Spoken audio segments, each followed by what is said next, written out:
Morning all of you, how are you. आज हम कक्षा 8 का पाठ 9 ममता करने जा रहे हैं।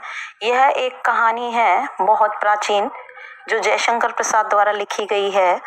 इसमें हम आज ये देखेंगे कि ये किस समय की कहानी है और इस कहानी में क्या होता है।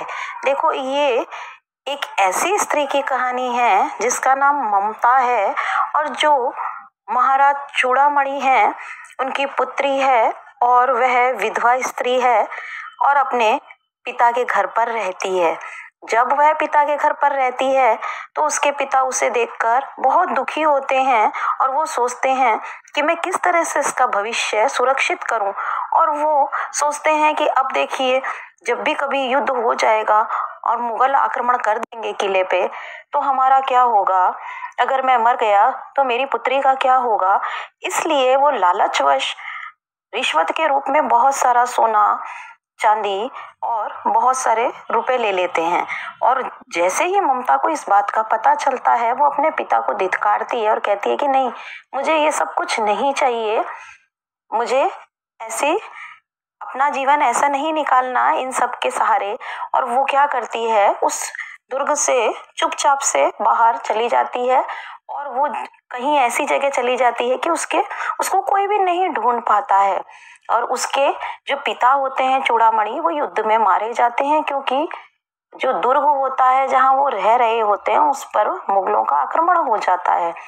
अब जहां पर ममता रह रही होती है, एक समय की बात है कि वो थोड़ी सी उस अवस्था में होती है कि ना तो वो वृद्ध होती है और ना वो बहुत ही पहले जैसी रहती है, जवान रहती है। वो बहुत ही वृद्ध भी नहीं होती और जवान भी नहीं होती है।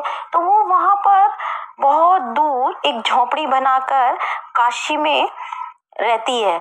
और वहां पर अचानक क्या होता है कि युद्ध होता है और जो मराठा सम्राट होता है हुमायूं, वो वहां पर शरण लेने के लिए आता है क्योंकि युद्ध में वो छुप जाता है कहीं, क्योंकि उसे अपनी जान का खतरा होता है। और वो ममता की झोपड़ी में, जो वो स्त्री होती है ममता, उसकी झोपड़ी में शरण लेने आता है और कहता है कि मुझे एक रात के लिए शरण दे दो।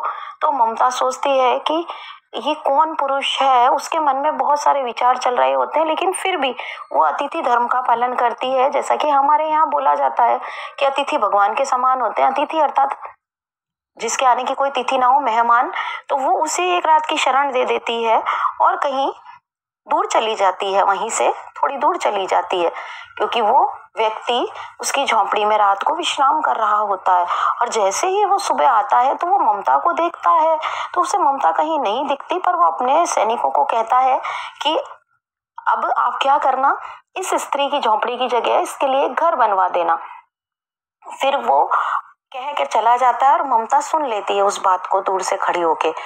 फिर उसके बाद में, थोड़े समय के बाद में, कोई भी वहां नहीं आता है। लेकिन जब वो उन बातों को बहुत वर्ष बीत जाते हैं और ममता एक वृद्धा स्त्री बन चुकी होती है, उस समय वहां पर कुछ घोड़े पे सैनिक आते हैं और वो ममता के झोंपड़ी का पता पूछ रहे होते हैं। ममता उस समय आखिरी सांसें गिन रही होती है, मीन्स उसकी मृत्यु होने वाली होती है और वो झोंपड़ी में सो रही होती है। और जो सैनिक होते हैं वो उसके झोंपड़ी का पता पूछते पूछते आते हैं। तब उसे पूरी अचेत अवस्था में नहीं होती है तो वो धीरे धीरे रुक रुक कर बताती है कि हाँ, मुझे नहीं मालूम कि वो महाराजा थे, हुमायूं थे, पर उन्होंने एक रात के लिए मेरी इस झोंपड़ी में शरण ली थी और ये कह कर गए थे कि यहाँ पर मकान बनवाना है इस स्त्री के लिए।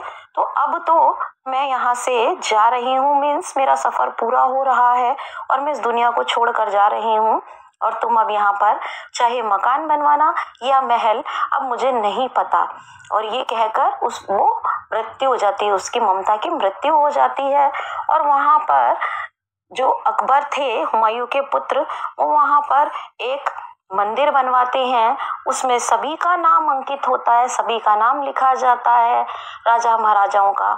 लेकिन जिसने इतना बड़ा त्याग किया, जिसकी वजह से महाराज ने कहा कि यहाँ पर झोपड़ी की जगह पर महल या मकान बनवा देना, वो ना बन के अगर मंदिर भी बना तो उसमें उस ममता नाम की स्त्री का कहीं पर भी नाम नहीं था।